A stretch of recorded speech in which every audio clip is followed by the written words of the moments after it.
Hello and welcome everyone. The online गुरु में मैं सुनील शर्मा आप सभी का स्वागत करता हूं। आज के इस सेशन में हम खास उन स्टूडेंट्स के लिए जो कि RIMC का दिसंबर एंट्रेंस एग्जाम दे रहे हैं, जो कि 1 दिसंबर 2024 के दिन कंडक्ट किया जाना है, उनके लिए स्पेशली कुछ इम्पॉर्टेंट क्विज के क्वेश्चन लेकर आए हैं इंडियन कॉन्स्टिट्यूशन के बेसिस पे, जो डेफिनेटली आपको अपने एग्जाम में हेल्प करने वाले हैं। और ये पूरा session previous year question paper से निकाला गया है, तो आप अपने आप समझ सकते हैं कि ये सेशन आपके लिए कितना इम्पोर्टेंस रखता है। आज का सेशन स्टार्ट करने से पहले आप सभी को इन्फॉर्म करना चाहूँगा, हमारी तरफ से Sainik school, military school, RIMC, Gurukul, oak group जैसे वेरियस अदर एंट्रेंस एग्जाम्स के लिए ऑनलाइन क्लासेस अवेलेबल है। अगर आप हमारे साथ जुड़कर लाइव क्लासेस के थ्रू प्रिपेयर करना चाहते हैं तो 7737653468 पर आप मुझसे कांटेक्ट कर सकते हैं, और ऐसे ही रेगुलर सेशंस के लिए चैनल को सब्सक्राइब करके बेल आइकन प्रेस कीजिएगा। स्टार्ट करते हैं हमारे फर्स्ट क्वेश्चन के साथ। फर्स्ट क्वेश्चन में पूछा गया है, who was the interim president of first constituent assembly. जैसा कि आप सभी को पता होगा कि इंडियन कॉन्स्टिट्यूशन बनाने के लिए एक कॉन्स्टिट्यूएंट असेंबली बनाई गई थी। कॉन्स्टिट्यूएंट असेंबली में जो मेंबर्स थे वो मेंबर्स इलेक्टेड भी थे और वो मेंबर्स नॉमिनेटेड भी थे। तो हमारा कॉन्स्टिट्यूएंट असेंबली जो था वो इलेक्टेड एंड नॉमिनेट मेंबर्स से मिलकर बनाया गया था। अब जब कॉन्स्टिट्यूएंट असेंबली पहली बार अपना इनॉग्रल सेशन करती है तो उस समय तक यहाँ पे कोई भी प्रेसिडेंट नहीं चूज किया गया था। अब जो कि जब आप मिल ही पहले दिन रहे हो तो अपना प्रेसिडेंट उसी दिन आप चूज करेंगे। तो फर्स्ट मीटिंग इनकी हुई थी 9 दिसंबर 1946 के दिन, और इसी दिन इन्होंने ये डिसाइड किया कि भैया हम अपना एक प्रेसिडेंट तो चूज करें ताकि हम उसके साथ डिस्कशन करके अपने वर्क को आगे कंटिन्यू करेंगे। तो उस सिनेरियो में इन्होंने बोला कि भैया जो सबसे एजेड पर्सन है उनको अभी के लिए हम लोग क्या करते हैं, अपना प्रेसिडेंट बना देते हैं, फिर प्रेसिडेंट अपने नए प्रेसिडेंट का इलेक्शन करवा देंगे। तो वहां पे डॉक्टर सच्चिदानंद सिन्हा को इन्होंने इंटरिम प्रेसिडेंट के रूप में चुना था। इसके बाद 11 दिसंबर आता है 1946। 11 दिसंबर 1946 के बाद जो है वो परमानेंट प्रेसिडेंट बना दिया गया था। किन्हें बनाया गया परमानेंट प्रेसिडेंट? तो डॉक्टर राजेंद्र प्रसाद जी को यहाँ पे बना दिया गया था permanent president of constituent assembly of India. तो एक ही क्वेश्चन में आपने 2-3 चीजें कवर अप की हैं और ये ज्यादा आपको हेल्प करते हैं। अब आपसे एक क्वेश्चन पूछना चाहूंगा, डॉक्टर राजेंद्र प्रसाद जो है इंडिपेंडेंट इंडिया में किस पोस्ट पर जाने जाते हैं, और वो भी फर्स्ट नंबर पे आते हैं ये? तो बताइएगा, कमेंट सेक्शन आपके लिए ओपन है। अगला क्वेश्चन पूछा गया है that the state election commission जो है वो इसका आंसर है इलेक्शन ऑफ पंचायती राज से रिलेटेड। तो देखिए, पंचायती राज का जो इलेक्शन होता है इससे रिलेटेड हमारे कॉन्स्टिट्यूशन में एक आर्टिकल है 243 के। अब जहाँ पे भी नंबर के साथ ये एडिशनल अल्फाबेट जुड़ जाते हैं उसका क्लियर मतलब होता है कि उसे बाद में ऐड ऑन किया गया है या मॉडिफाई किया गया है। तो इंडियन कॉन्स्टिट्यूशन का आर्टिकल 243 के ये बताता है कि भैया जो पंचायती राज के इलेक्शंस होंगे वो उस स्टेट के इलेक्शन कमीशन की तरफ से ऑर्गेनाइज किए जाएंगे। तो इस क्वेश्चन का आंसर क्या हो जाता है? Option number D.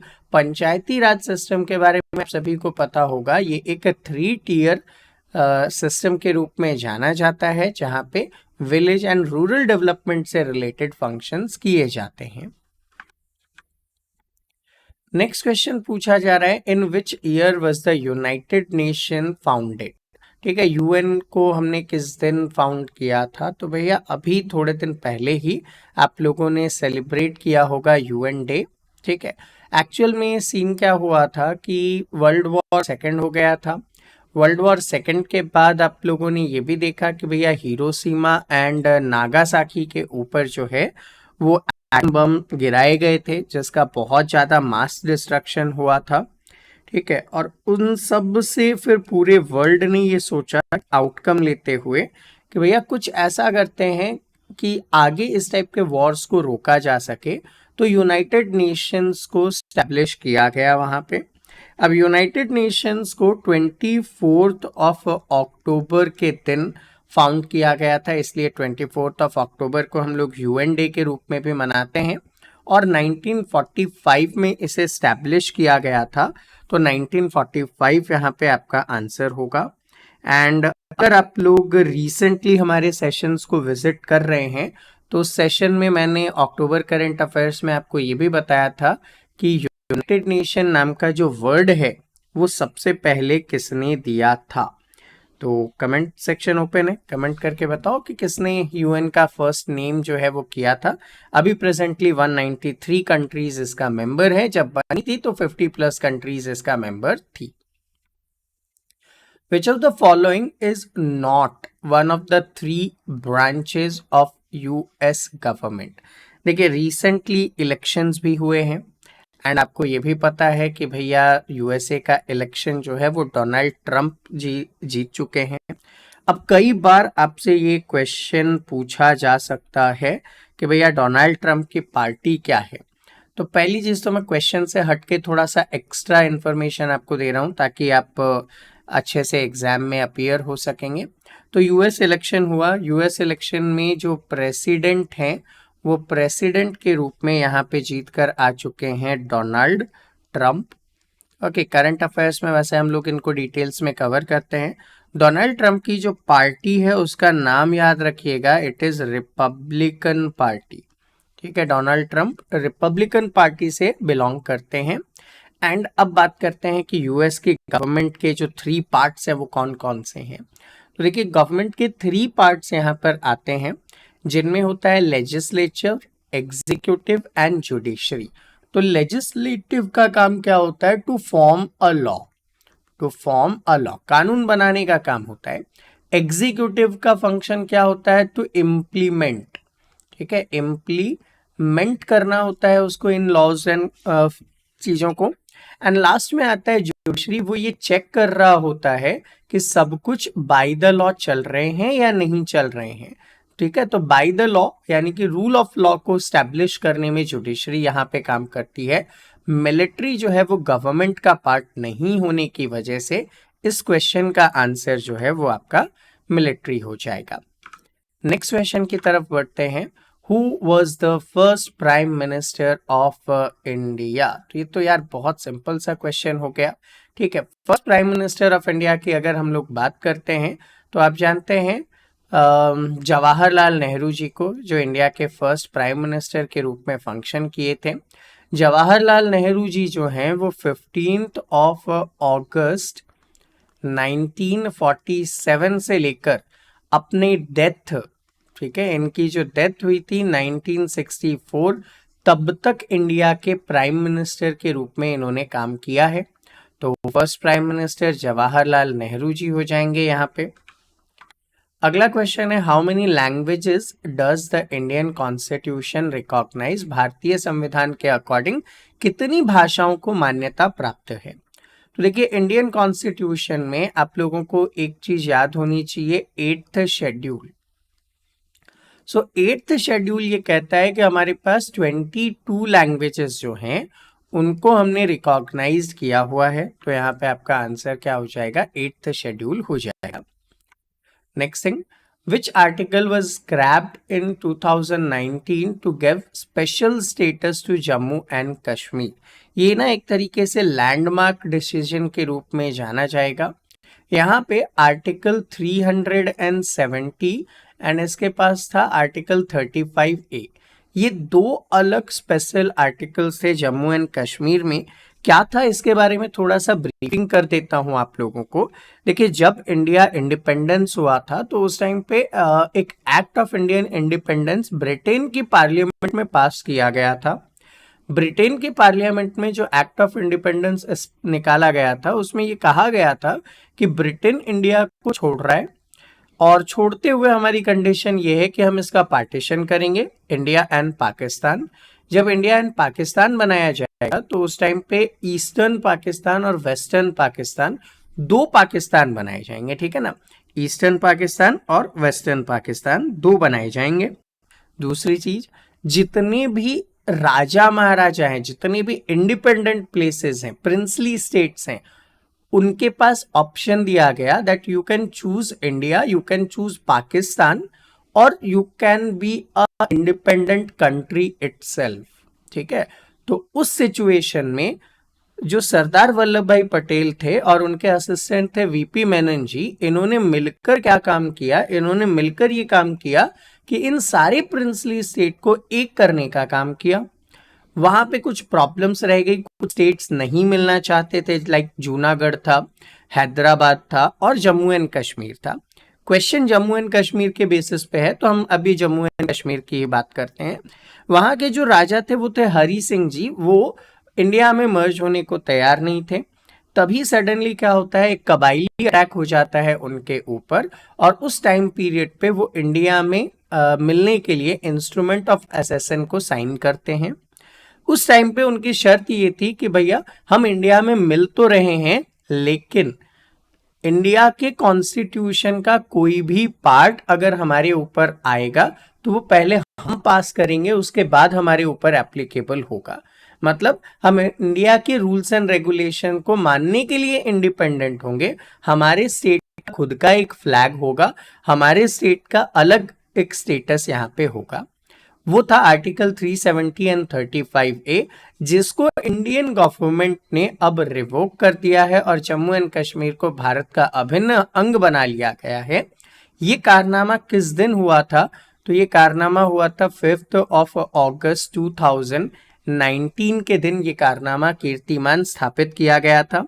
दूसरी इंपॉर्टेंट फैक्ट आप ये भी याद रखेंगे कि उस टाइम पे जम्मू एंड कश्मीर स्टेट हुआ करता था, अब जम्मू एंड कश्मीर का क्या किया गया, स्प्लिट कर दिया गया, ठीक है। एक तो है जम्मू एंड कश्मीर और दूसरा है लद्दाख, और अब दोनों ही क्या बना दिए गए हैं, यूनियन टेरिटरी बना दिए गए हैं। दोनों ही अब क्या बन चुके हैं, यूनियन टेरिटरी बन चुके हैं। तो ये वो डिफरेंस हुआ। एंड इसके बाद अब presently 28 states and 8 union territory हमारे पास अवेलेबल है, ठीक है। और ये क्वेश्चन भी आपके एग्जाम में कई बार पूछा गया कि कितने स्टेट्स और कितने यूनियन टेरिटरी हमारे पास अवेलेबल हैं। तो इसको मतलब थोड़ा सा मैंने डिटेल्स में आपको बताया, तो उम्मीद करता हूं कि आप इसको ऐसे पढ़ेंगे और एग्जाम में भी अच्छे से आंसर करेंगे। नेक्स्ट क्वेश्चन नंबर 8 पे आते हैं। क्वेश्चन नंबर 8 में आपको यहाँ पे दिया गया है, क्या दिया गया है कि भैया which fundamental right is called as the heart and soul of the Indian Constitution। जब कॉन्स्टिट्यूएंट असेंबली ने मिलकर इंडिया का कॉन्स्टिट्यूशन बनाना शुरू किया तो उस टाइम पे हम लोगों ने फंडामेंटल राइट्स बनाए, फंडामेंटल ड्यूटीज बनाए और भी बहुत सारे प्रोविजंस किए। उनमें से फंडामेंटल राइट्स में एक फंडामेंटल राइट है जो आता है आर्टिकल 32 में, ठीक है, that is right to constitutional remedies, कि अगर आपको कोई फंडामेंटल राइट्स को प्रोग्रेस करने नहीं दे रहा तो आप कोर्ट के सामने जाकर क्या कर सकते हैं, रेमेडीज के लिए क्लेम कर सकते हैं कि भैया हमें हमारे फंडामेंटल राइट का वायलेशन किया जा रहा है तो हमें उसको एप्लीकेबल करवाना है। तो इस चीज को जो है वो ये कहा गया था कि ये heart and soul of Indian constitution है। और ये किसने कहा था, अगर ये भी क्वेश्चन आ जाए कि भैया किसने fundamental right article 32 right to constitutional remedy को इंडियन कॉन्स्टिट्यूशन का हार्ट एंड सोल कहा था, तो आंसर होगा डॉक्टर भीमराव रामजी अंबेडकर, ठीक है। डॉक्टर भीमराव रामजी अंबेडकर जी ने इसे इंडियन कॉन्स्टिट्यूशन का हार्ट एंड सोल कहा था। और दूसरी तरफ आपको ये भी याद होगा कि डॉक्टर BR अंबेडकर को हम लोग क्या कहते हैं, फादर ऑफ इंडियन कॉन्स्टिट्यूशन कहते हैं। द रीजन इज क्योंकि इंडियन कॉन्स्टिट्यूशन में प्रिपेयर करने के लिए 389 पर्सन्स की फर्स्ट असेंबली बनी थी, बाद में जब स्प्लिट हुआ तो कम हो गए थे। तो उस टाइम पे अलग अलग पर्सन्स ने अलग अलग कंट्री से प्रोविजंस कॉपी किए, उन सबको एक साथ ड्राफ्ट करना बहुत मुश्किल काम था। तो ड्राफ्टिंग कमेटी के head doctor B R Ambedkar, और इनके इसी इम्पॉर्टेंट रोल की वजह से इनको फादर ऑफ इंडियन कॉन्स्टिट्यूशन भी कहा जाता है। तो ये भी इंपॉर्टेंट फैक्ट्स हैं जो आपको पता होना चाहिए। तो इस क्वेश्चन का आंसर क्या है? ऑप्शन नंबर डी है। ठीक है, इस क्वेश्चन का आंसर क्या हो जाएगा? ऑप्शन नंबर डी हो जाएगा। ठीक, नेक्स्ट चलते हैं हम लोग।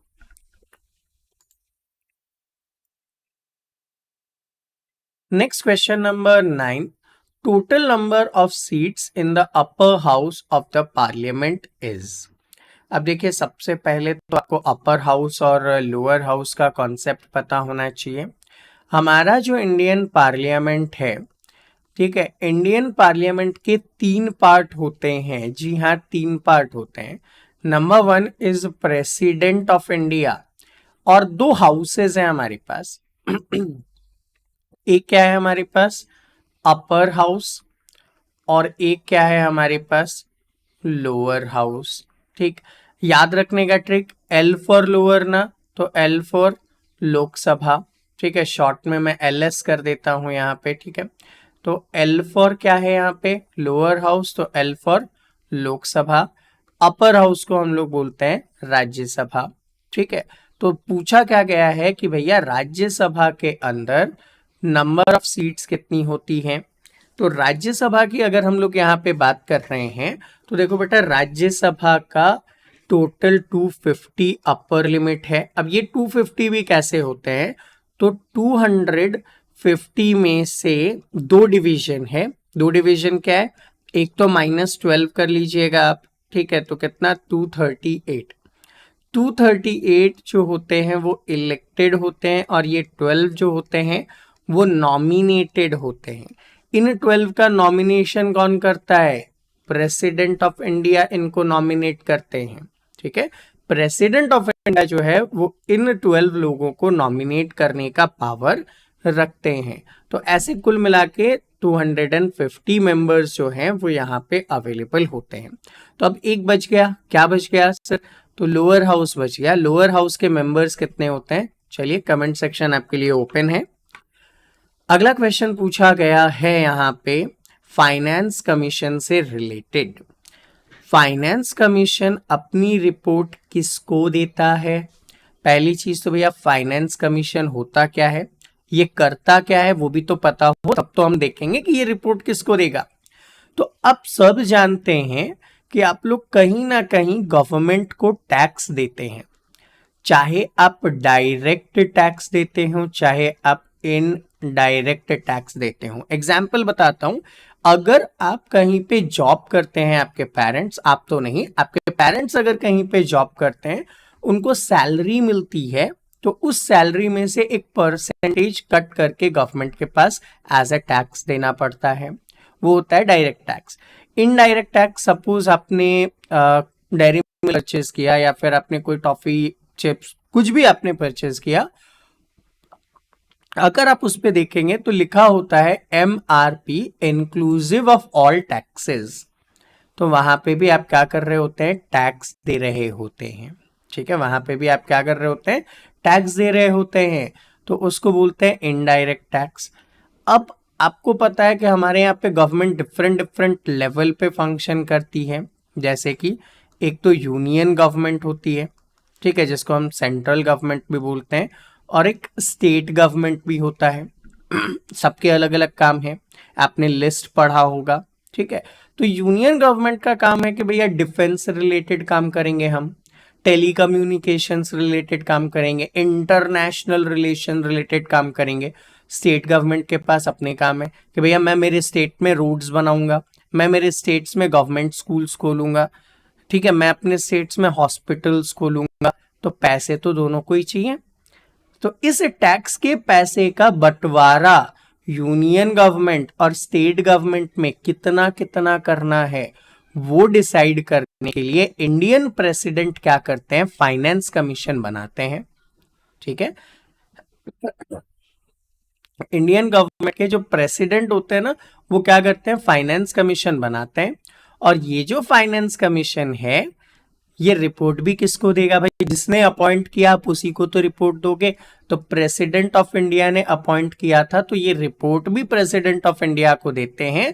और प्रेसिडेंट ऑफ इंडिया फिर बाद में इसको lower house and upper house दोनों में प्रेजेंट करते हैं कि भैया मेरी रिकमेंडेशन है कि मैं स्टेट गवर्नमेंट को इतने पैसे दूंगा और सेंट्रल गवर्नमेंट को इतने पैसे दूंगा। तो सेंट्रल गवर्नमेंट और स्टेट गवर्नमेंट को कितने पैसे मिलेंगे कौन डिसाइड कर रहा है? फाइनेंस कमीशन, जिसके हेड कौन है? President of India. तो कई बार आप न्यूज में सुनते हैं ना कि सेंट्रल गवर्नमेंट ने हमारा पैसा रोक लिया एंड ऑल। कुछ नहीं होता ऐसा कॉन्सेप्ट, क्योंकि इसका डिवीजन ही कौन कर रहा होता है? प्रेसिडेंट ऑफ इंडिया कर रहे होते हैं। और प्रेसिडेंट ऑफ इंडिया किसी पॉलिटिकल पार्टी को बिलोंग नहीं करते या रिप्रेजेंट नहीं करते। अगला question, who decide if a bill is a money bill और नॉट? अच्छा क्वेश्चन है सर ये तो। सबसे पहले सर मनी बिल क्या होता है ये भी बताओ आप। तो देखिए मनी बिल के बारे में अगर हम लोग बात कर रहे हैं तो मनी बिल के बारे में मैं आपको ये बोल सकता हूँ सिंपल सी भाषा में कि इंडियन कॉन्स्टिट्यूशन में एक आर्टिकल है, आर्टिकल नंबर 110, वो डिफाइन करता है मनी बिल को। वो डिफाइन करता है मनी बिल को, क्या बोलता है वो ये बोलता है कि भैया एक ऐसा बिल ऑफ इंडियन लेजिस्लेशन जो फाइनेंशियल मैटर्स को डील करने वाला है, जैसे कि सर टैक्सेशन। आप लोग हर बार बजट सुनते हैं, बजट में देखते हैं कि अच्छा कितने रुपए पे कितना टैक्स लगेगा, टैक्सेशन को डिसाइड करना।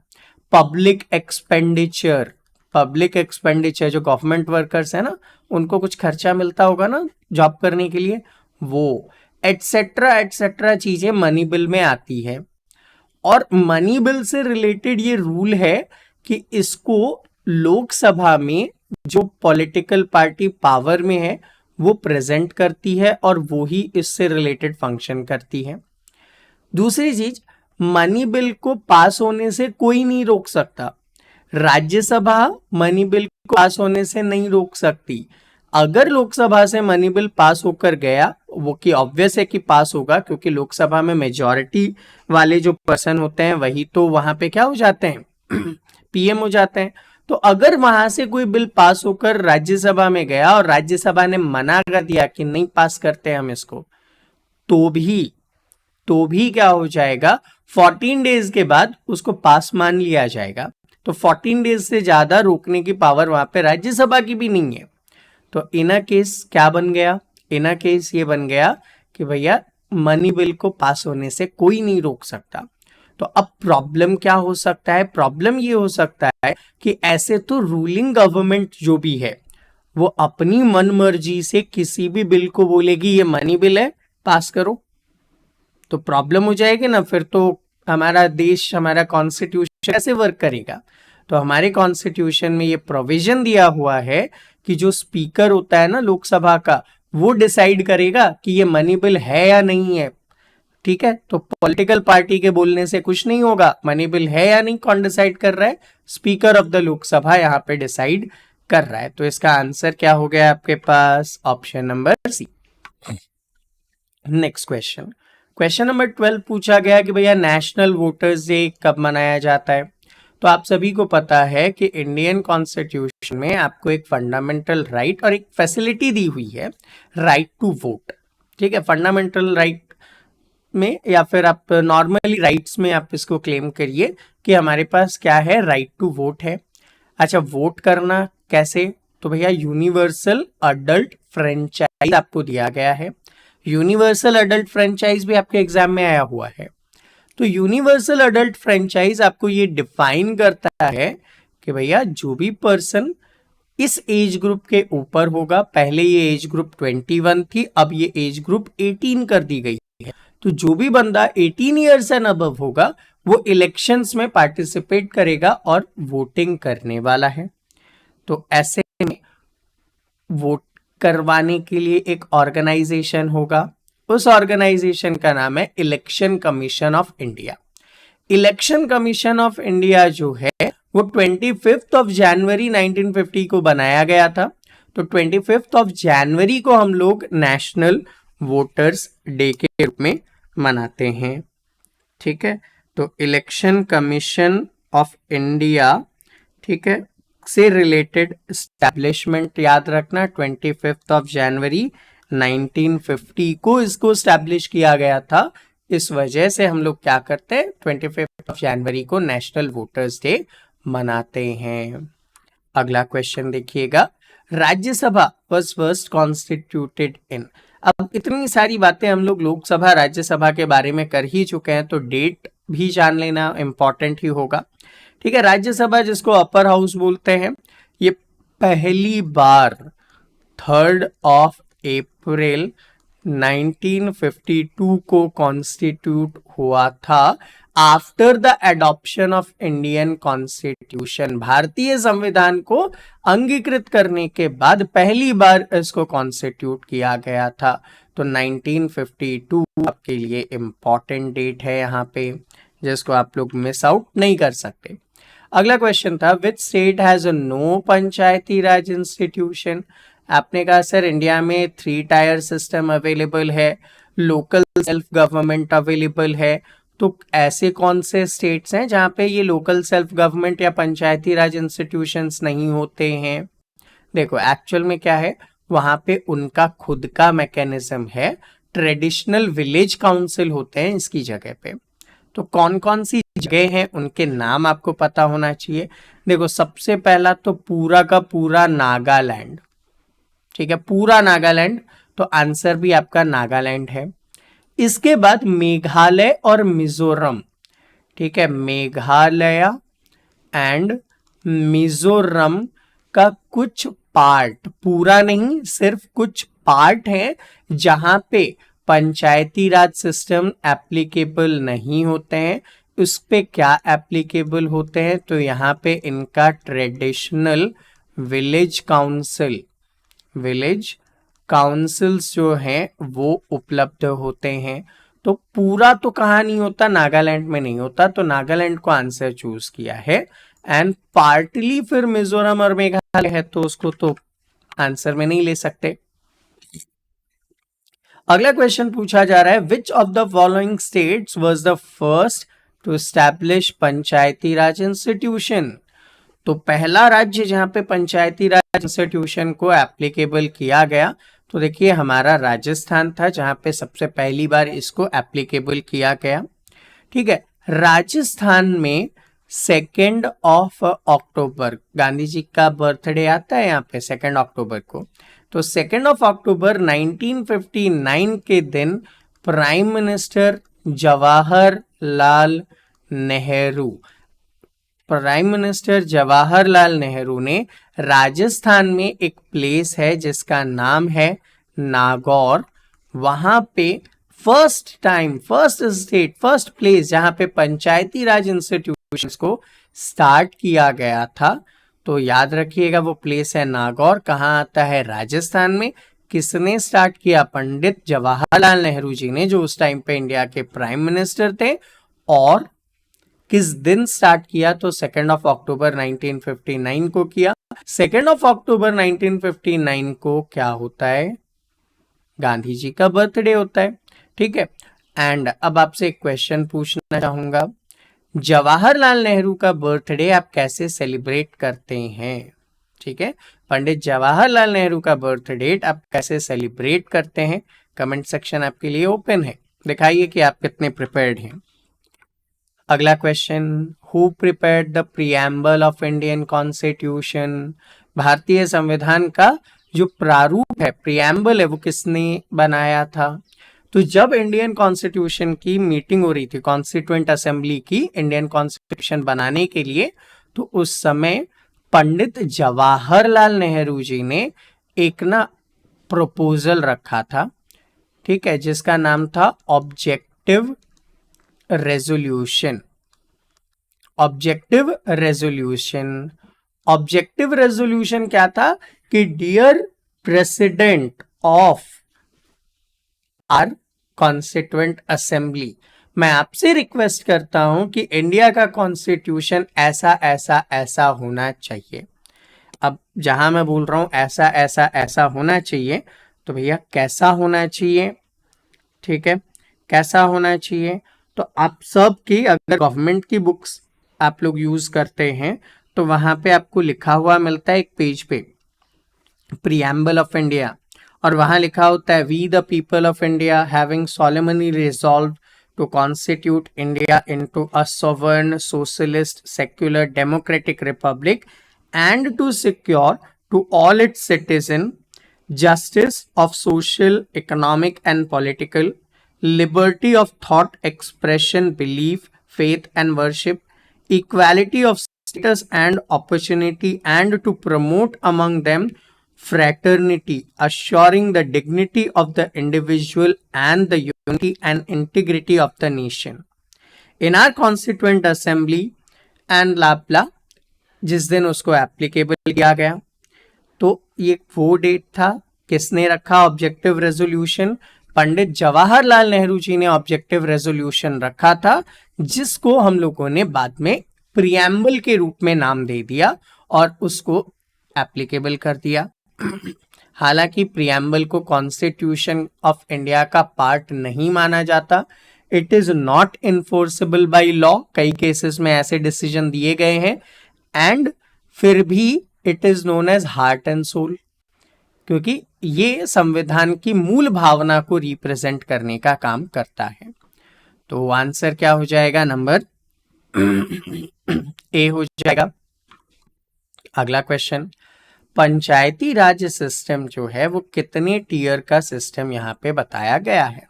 तो हम लोग इसके बारे में बहुत सारी बातें कर चुके हैं, तो अब ज्यादा डिटेल्स में जाए बिना बोल सकते हैं कि ये 3 टीयर सिस्टम के रूप में जाना जाता है। नेक्स्ट क्वेश्चन पे आता हूं मैं, number 20, which is the first Indian state to declare internet as a fundamental right?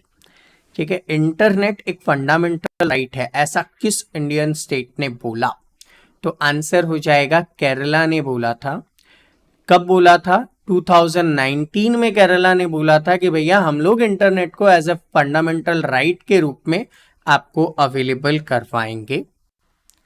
Next thing, minimum age बतानी है राज्यसभा के मेंबर बनने के लिए। तो देखिए, राज्यसभा का मेंबर बनने के लिए आप मिनिमम 30 इयर्स के होने चाहिए, तभी आप क्या कर सकते हैं, यहाँ पे इलेक्शन में पार्टिसिपेट कर सकते हैं। Next question, which one of following is a human right as well as a fundamental right under constitution of India? तो देखिए, इंडियन कॉन्स्टिट्यूशन का आर्टिकल 21 ये बोलता है that right to life and personal liberty. ठीक है, क्या बोलता है? Right to life and personal liberty human right भी है, फंडामेंटल राइट भी है। अब right to life and personal liberty तो ऑप्शन में नहीं दिया, लेकिन उसी का थोड़ा एक मॉडिफाइड फॉर्म में राइट टू एजुकेशन आपको दिया गया था, जो कि बाद में एड ऑन किया गया। ठीक है, 21 के अंदर इसको एड ऑन किया गया, जिसमें क्या कहा गया, 6 to 14 ईयर्स के बच्चे को फ्री एंड कंपल्सरी एजुकेशन हम लोग प्रोवाइड करवाएंगे, and it is the duty of the state on their parent also, कि 6 से 14 साल के बच्चों को फ्री एंड कंपल्सरी एजुकेशन देना गवर्नमेंट का काम है, और एजुकेशन देना पेरेंट्स का काम है। तो अगर आपके पेरेंट्स आपको स्कूल नहीं भेजते हैं between the age of 6 to 14, तो आप उनसे डिस्कस कर सकते हैं that it is the my right कि मुझे एजुकेशन मिलना चाहिए, बट आप लोग ये कंपल्सरी कर सकते कि मुझे किस स्कूल में एजुकेशन मिलना चाहिए। लाइक आपको RIMC में जाना है तो आपको एंट्रेंस एग्जाम पास करना पड़ेगा तो ही आप जा पाओगे, है ना। ये नहीं बोल सकते कि मुझे ले जाओ। आपके लिए अलग से गवर्नमेंट स्कूल्स हैं जहाँ पे आप फ्री एंड कंपल्सरी एजुकेशन ले सकते हो, स्पेशलाइज्ड स्कूल्स इसके अंदर नहीं आते हैं। तो एग्जाम क्वालिफाई कीजिए, उसके लिए अच्छी मेहनत कीजिए, डेफिनेटली आप सिलेक्ट हो जाएंगे। Next question, when the fundamental duties included in our constitution, जब हमारा इंडियन कॉन्स्टिट्यूशन बनाया गया था, ठीक है, उस टाइम पे हम लोगों के पास, ठीक है, फंडामेंटल ड्यूटीज नहीं रखी गई थी। क्या नहीं रखी गई थी? फंडामेंटल ड्यूटीज नहीं रखी गई थी। फिर बाद में लगा कि यार हमारे यहाँ भी तो होना चाहिए फंडामेंटल ड्यूटी, तो 42nd amendment act 1976। Option number C 42nd constitutional amendment act of 1976 ये बोलता है कि हम लोगों को क्या होनी चाहिए, फंडामेंटल ड्यूटीज होनी चाहिए। आप कब तक अपने राइट्स की ही बात करते रहोगे? नेशन के लिए भी तो कुछ आपकी जिम्मेदारियां बनती है, उसे आप फॉलो करें। तो इससे रिलेटेड क्या किया गया, इंडियन कॉन्स्टिट्यूशन में आर्टिकल 15A को लिस्ट किया गया। ठीक है, क्या याद रखेंगे, आर्टिकल 51A को लिस्ट किया गया और इंडियन कॉन्स्टिट्यूशन के पार्ट 4A में इसको रखा गया, जहां पे बहुत सारी आपकी फंडामेंटल ड्यूटीज रखी गई, जैसे you should abide by the constitution and respect it's ideals, institution, national flag, national anthem. आपको ना फ्रीडम के बनाने वाले जो इंसिडेंट्स हैं उनको याद रखना है। आपको इंडिया के सॉवरेनिटी, यूनिटी, इंटीग्रिटी को बनाए रखना है। फ्रेटर्निटी वाली फीलिंग रखनी है। 6 to 14 के स्टूडेंट्स को क्या करना है, एजुकेशन देना है। बट बाद में इसको फंडामेंटल ड्यूटी से हटा के फंडामेंटल राइट में ले जाया गया था। प्रीवियस क्वेश्चन में आप देख ही चुके हैं। तो इतनी सारी चीजें हैं जिन्हें आपको फॉलो करनी थी। तो अब यहाँ पे एक क्वेश्चन बनता है कि इसको किस कंट्री से लिया गया है, क्योंकि जब बोला गया कि इसको बाद में इंक्लूड किया तो भाई हमारे कॉन्स्टिट्यूशन में तो नहीं था, हमने कहीं ना कहीं से इसको देखा है। ठीक है, और आपका आंसर होगा सोवियत यूनियन और यूएसएसआर। ठीक है, यूएसएसआर जिसको हम लोग क्या बोलते थे, सोवियत यूनियन बोलते थे। अभी तो इसका डिसइंटीग्रेशन हो चुका है। तो वहां से इंस्पायर होके इंडियन कॉन्स्टिट्यूशन में फंडामेंटल ड्यूटीज को इंक्लूड किया गया था। Next question, who is the chairman of Rajya Sabha? Rajya Sabha का चेयरमैन कौन होता है? तो देखिए, राज्यसभा के जो चेयरमैन होते हैं वो वाइस प्रेसिडेंट ऑफ इंडिया होते हैं। एंड आज जब मैं वीडियो रिकॉर्ड कर रहा हूं, ये नहीं कि आप 10 साल बाद इस वीडियो को देखोगे और बोलोगे सर आपने तो उस वीडियो में ये बताया था। आज जब मैं इस वीडियो को रिकॉर्ड कर रहा हूं तो vice president of India Jagdeep Dhankhar ji हैं और वो इसके एक्स ऑफिसियो चेयरमैन के रूप में काम कर रहे हैं।